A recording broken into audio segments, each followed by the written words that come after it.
ધોરણ 7 વિષય વિજ્ઞાન પ્રકરણ 5 ત્યાં નવા સિલેબસમાં પ્રકરણ 4 છે એસિડ બેઝ અને ક્ષાર એમાં આટલું બધું કરાવી દીધેલું આપણે બરાબર છે તો હવે આપણે આગળ વધીએ આપણ કરાયું હતું અહીં બધું થઈ ગયું છે અને આપણ થઈ ગયું છે અહીં લગીનું થઈ ગયું છે મતલબ આપણે આમાં આવીએ ઓકે એસિડના ગુણધર્મો જણાવો તેના 3 ઉદાહરણ આપો તો પહેલાં તમને કીધું હતું કે એસિડ કેવા હોય સ્વાદે ખાટા પછી ભૂડા જેમ કે વાદળી લિટમસ પોતાને કેવા બનાવે લાલ બનાવે એ ભૂલા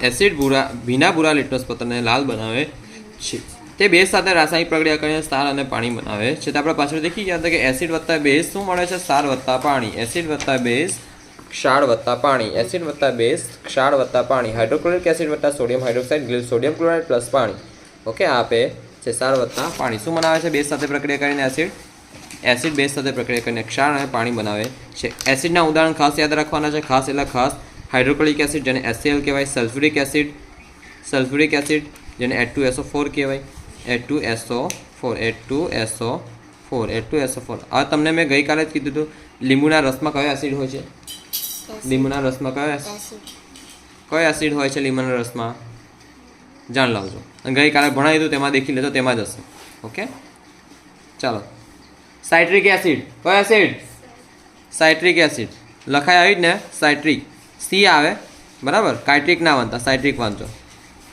સાઇટ્રિક એસિડ લીંબુના રસમાં સાઇટ્રિક એસિડ હોય છે બેઝના ગુણધર્મો જણાવો તેના 3 ઉદાહરણ આપો તો કે બેઝના ગુણધર્મ સ્વાદે કેવા હોય તુરા કેવા હોય તુરા સ્પર્શે ચીકણા હોય તે લાલ લિટમસ પત્રને શું બનાવે ભૂરું બનાવે લાલ લિટમસ શું બનાવે ભૂરું બનાવે તે એસિડ સાથે રાસાયણિક પ્રક્રિયા કરી ક્ષાર વત્તા પાણી ઉત્પન્ન કરે છે ને એસિડને બેઝ પ્રક્રિયા કરે ક્ષાર વત્તા પાણી બનાવે છે ઉત્પન્ન કરે છે એના ઉદાહરણ છે sodium hydroxide NaOH calcium hydroxide ammonium hydroxide વગેરે વગેરે sodium hydroxide calcium hydroxide ammonium hydroxide આવે છે પાછળ ઓકે COOH ટ્વાઇસ આવે આ બધું કામ નથી તમારા 9માં 10માં ધોરણથી કામ લાગશે પણ અત્યારથી થોડું ઘણું શીખો તો સારું રહે ઓકે ઉદાહરણ ખાસ યાદ રાખજો અને ગુણધર્મો પણ યાદ રાખજો પરીક્ષામાં કદાચ આ 110% પૂછાશે એવું લાગે છે મને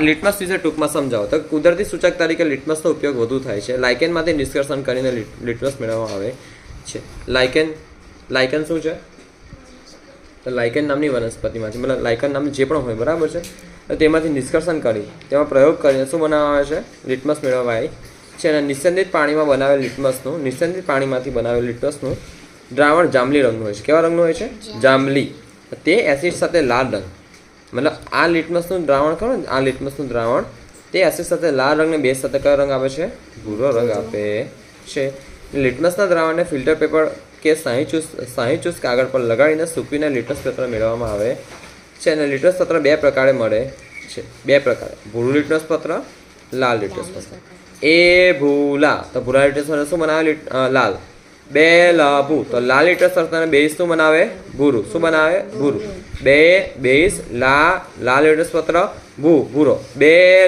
ભૂ એસિડ ભૂરા લિટમસ પત્રને લાલ બનાવે છે એ ભૂલા એસિડ ભૂરા લિટમસ પત્રને લાલ રંગ આપે છે તટસ્થ પદાર્થો એટલે શું ઉદાહરણ આપીને સમજાવો તો કે જે પદાર્થો ભીના ભૂરા લિટમસ પત્રને લાલ બનાવતા નથી તેમજ ભીના લાલ લિટમસ પત્રને ભૂરું બનાવતા નથી તે પદાર્થો એસિડિક કે બેઝિક હોતા નથી મતલબ કોઈ પણ રંગ પરિવર્તન કરતા નથી તે એસિડિક બેઝિક હોતા નથી ને આવા પદાર્થો જે લિટમસ પત્રો પર કોઈ અસર કરતા નથી તેમને તટસ્થ ન્યુટ્રલ અંગ્રેજીમાં કહો તો તેને ન્યુટ્રલ કોઈનો પક્ષ લઈ નહીં ના ભાઈ હું તો જેવો છું તેવો રહીશ મને કોઈની તરફ નમવું નથી જેમ કે ઉદાહરણ કયા છે તટસ્થ પદાર્થોના સોલ્ટ અને તટસ્થ પદાર્થો બકા સિમ્પલી સોલ્ટ ઉદાહરણ કયા છે મીઠું સોલ્ટ સુરોખાર ગ્લુકોઝ ખાંડ વગેરે તટસ્થ પદાર્થો છે મીઠું અને સુરોખાર ક્ષાર છે શું છે ક્ષાર છે જ્યારે ગ્લુકોઝ અને ખાંડ ક્ષાર નહીં હોવા છતાં તટસ્થ પદાર્થો છે મતલબ એસિડ બેઝ સાથે કોઈ રિએક્શન કરતા નથી કોણ નહીં કરતા રિએક્શન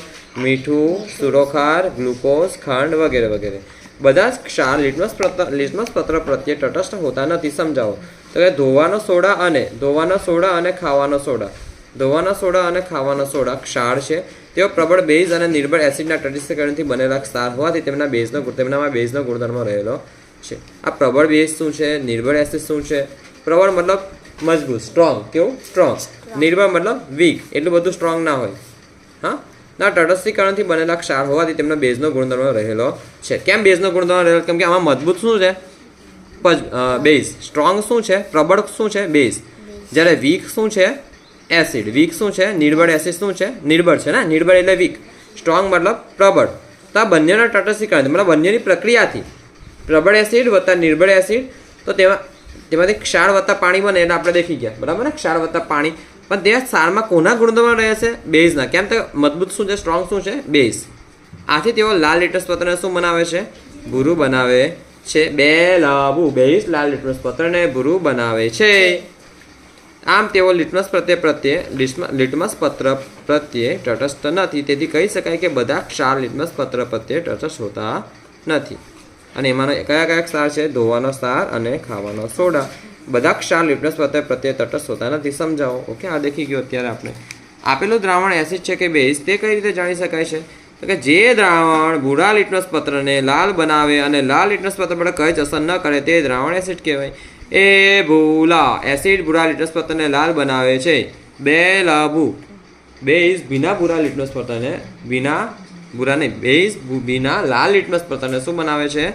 ભૂરું બનાવે છે ને. અને ભૂરા લિટમસ પત્ર પર કઈ જ અસર ન કરે તેને બેઝ કહેવાય. પાછળનું રિવિઝન થાય છે, બીજું કઈ છે નથી. ક્ષાર એટલે શું? આપણે તમને પહેલાં જ કીધેલું. એસિડ અને બેઝ, એસિડ વત્તા બેઝ તો પ્રક્રિયા થઈને ક્ષાર વત્તા પાણી બને છે. તટસ્થીકરણની પ્રક્રિયાથી ક્ષાર વત્તા પાણી બને છે. અંતે બનતા પદાર્થને ક્ષાર કહેવાય છે. ક્ષારના ઉદાહરણ શું છે? સોડિયમ ક્લોરાઇડ, NaCl, મીઠું, સુરખાર, પોટેશિયમ નાઇટ્રેટ. અત્યારે તમે NaCl યાદ રાખજો. પોટેશિયમ નાઇટ્રેટ તમને આગળ કામ અત્યારે નહીં લાગે પણ આગળ લાગશે તો હું તમને કહીશ. પણ NaCl ખાસ યાદ રાખજો. પરીક્ષામાં પૂછાય ના પૂછાય, NaCl સોડિયમ ક્લોરાઇડ મીઠું કહેવાય. મીઠું અને સુરખાર ક્ષાર છે તે બંને ક્ષાર લિટમસ પત્ર પર અસર કરતા નથી. તેથી તે કયા પદાર્થ છે? તટસ્થ પદાર્થો છે. એસિડ અને બેઝ વચ્ચે તટસ્થીકરણની રાસાયણિક પ્રક્રિયાને અંતે બનતા પદાર્થને શું કહેવાય? ક્ષાર કહેવાય. ક્ષાર કહેવાય. મીઠું અને સુરખાર, સોડિયમ ક્લોરાઇડ અને સુરખાર, પોટેશિયમ નાઇટ્રેટ ક્ષાર છે ને તે બંને ક્ષાર લિટમસ પત્ર પર અસર કરતા નથી. તેથી તે તટસ્થ પદાર્થો છે. યાદ રાખો, બધા ક્ષાર તટસ્થ પદાર્થો હોતા નથી. તેમજ બધા તટસ્થ પદાર્થો ક્ષાર હોતા નથી. મને દેખો અહીંયા આપણે બે ક્ષાર દેખાય ને. કયા કયા ક્ષાર દેખા? આથી તેઓ લાલ લિટમસ પત્રને ભૂરું બનાવે છે. તેથી તેઓ લિટમસ પત્ર પ્રત્યે કયા તો કે પ્રબળ બેઝ, ધોવાના સોડા અને ખાવાના સોડા ક્ષાર છે. ધોવાના સોડા અને ખાવાના સોડા શું છે? ક્ષાર છે. તેઓ પ્રબળ બેઝ અને નિર્બળ એસિડ. પ્રબળ મતલબ મજબૂત, નિર્બળ મતલબ વીક. તટસ્થીકરણથી બનેલા ક્ષાર હોવાથી તેમાં બેઝનો ગુણધર્મ રહેલો છે. મતલબ આ પણ તટસ્થ હોતા નથી. ઓકે, આ તટસ્થ હોતા નથી, બેઝનો ગુણધર્મ રહેલો હોય છે ને. આથી તેઓ લાલ લિટમસ પત્રને ભૂરું બનાવે છે. કેવું બનાવે છે? ભૂરું બનાવે છે. બે લાભુ બેઝ લાલ લિટમસ પત્રને ભૂરું બનાવે છે. નીચેના કુદરતી પદાર્થમાં કયો એસિડ છે તે જણાવો. જેમ કે અહીં લખેલું છે વિનેગર છે, પછી એસિટિક એસિડ, લીંબુનો રસ, સાઇટ્રિક એસિડ, નારંગી સાઇટ્રિક એસિડ, આમલી ટાર્ટરિક એસિડ, દ્રાક્ષ ટાર્ટરિક એસિડ, કાચી કેરી ટાર્ટરિક એસિડ, પાલકની ભાજી ઓક્ઝેલિક એસિડ. પાલકની ભાજીમાં બી એસિડ આવેલું હોય છે. કયું તો ઓક્ઝેલિક એસિડ. દહીં લેક્ટિક એસિડ, સફરજન મેલિક એસિડ, આમળા એસ્કોર્બિક એસિડ. કયું acid? Ascorbic acid. Vitamin C.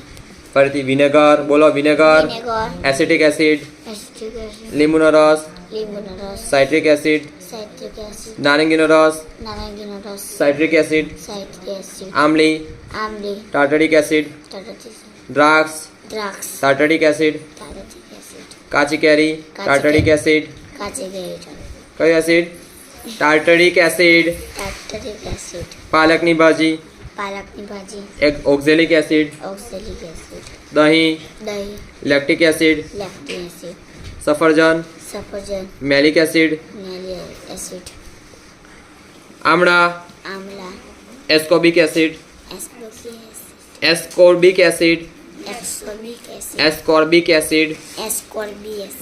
જો એ ના સસના સ ક સાથે જોડાયેલો છે ને કો ના બ છે ને બ બી આ બી એમ થયું બરાબર. રસવાળું નહીં ચંદ્ર છે તો એસ્કોર્બિક એસિડ. Vitamin C. ફરીથી વિનેગર એસિટિક એસિડ, લીંબુનો રસ, સાઇટ્રિક એસિડ, નારંગીનો રસ, સાઇટ્રિક એસિડ, સાઇટ્રિક એસિડ,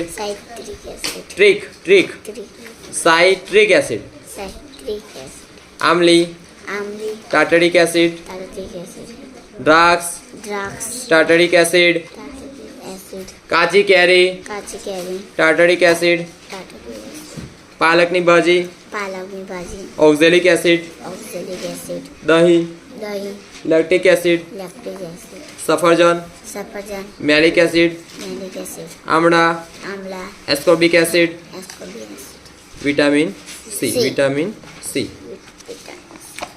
તો છોકરાઓ તમારે આજે અહીં લગીને ચાલ્યું અને કાલે થોડું બાકી છે તે આપણે ચલાવીશું, બરાબર ને? આ તફાવત પણ પહેલાં કરાવી હતી. અત્યારે લગીને જેટલું ચાલ્યું તેટલું હું ટેસ્ટમાં પૂછી શકું છું. આમાંથી પણ કંઈ ને કંઈ પૂછી લઉં, બરાબર છે? નક્કી નહીં. આમાંથી શું પૂછીશ તાળ તે તમને કહી દઉં છું, બરાબર? લીંબુનો રસ પૂછીશ, આમલી પૂછીશ, આમળા પૂછીશ અને વિનેગર પૂછીશ. ચાલ આ 4 જ પૂછીશ બસ. કાલે આમાંથી ખાલી 4 વસ્તુ જ પૂછીશ. ટેસ્ટની તૈયારી કરાવજો. આજે સાંજે મને આ વસ્તુ જોઈએ, હું ટેસ્ટ બનાવીશ, બરાબર છે? ક્લાસ પૂરો.